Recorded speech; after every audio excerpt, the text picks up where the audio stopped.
To class 5. Today we shall study our first chapter of social studies, globe.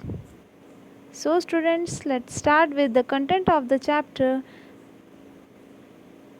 It includes the shape of the earth, the globe, North Pole, South Pole, the southern hemisphere, the northern hemisphere, latitudes, longitudes, and the global grid. So, let's start with the first explanation of the first point, that is the shape of the earth. The earth is round, but it appears to be flat since it is much bigger than us. So, to see the curving surface of the earth, you have to climb very high into the sky or into the space from where earth appears like a round ball. For these, geographers have developed different means of representing the earth on a smaller scale to make it study easy. So for this, in this we will be covering the first, that is the globe. So let's start with the definition of the globe. What do you mean by globe? As you can see in this diagram, a globe is a spherical model of earth, of some other celestial body, or of the celestial sphere. In other words, we can say globe is a smaller scaled earth. It shows us the shape and location of continents, oceans, countries, and the location of important cities. As I said you that we can only see half the globe at one time. Okay, now coming next, in this diagram you see the earth is divided in two equal halves through a line called equator. It divided the part in two equal parts that are called southern hemisphere and northern hemisphere. Let us understand with a definition.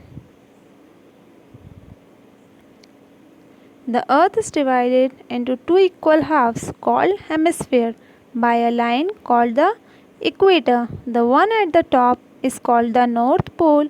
It is known as northern hemisphere. The one at the bottom is called the South Pole. It is known as the southern hemisphere. You can see as in the diagram. In this diagram, it is clearly defines both definition we have studies. One more definition we must know about, that is the pole. We have learned South Pole and North Pole. The two ends points of the axis of rotations are called the poles. To the north it is North Pole and to the south it is South Pole. In the same way, hemisphere. Equator divided the earth in two equal halves called hemisphere. To the northern it is northern hemisphere, to the south it is southern hemisphere. So, now lines of latitudes. The horizontal lines which are parallel to equator, these are known as latitudes. There are many other lines that are drawn parallel to the equator. These are called lines of latitudes. You can see in the diagram, it is clear. In this, you read, the size of these lines goes on decreasing as we go away from the equator towards the pole. The line itself describes you about what they want to say. The next is the line of longitudes.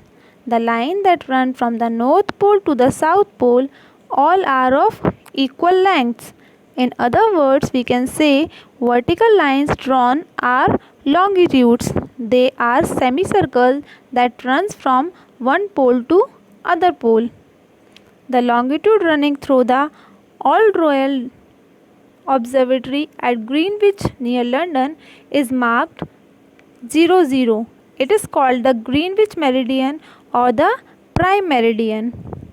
See the first point? The line of longitudes which passes through Greenwich near London in the UK is called the prime meridian. This baseline has a 0 degree longitude, and from it we count 180 degree eastward and 180 degree westward.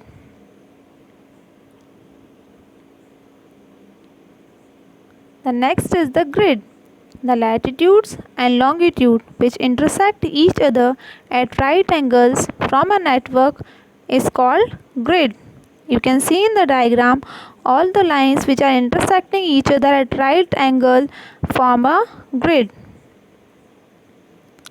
Lastly, grid is a system of intersecting lines that form boxes on a map or globe. Lines of latitudes and longitudes are imaginary lines that circles the earth. They are drawn from east to west and measure the distance north or west of the equator. With this, our chapter is completed.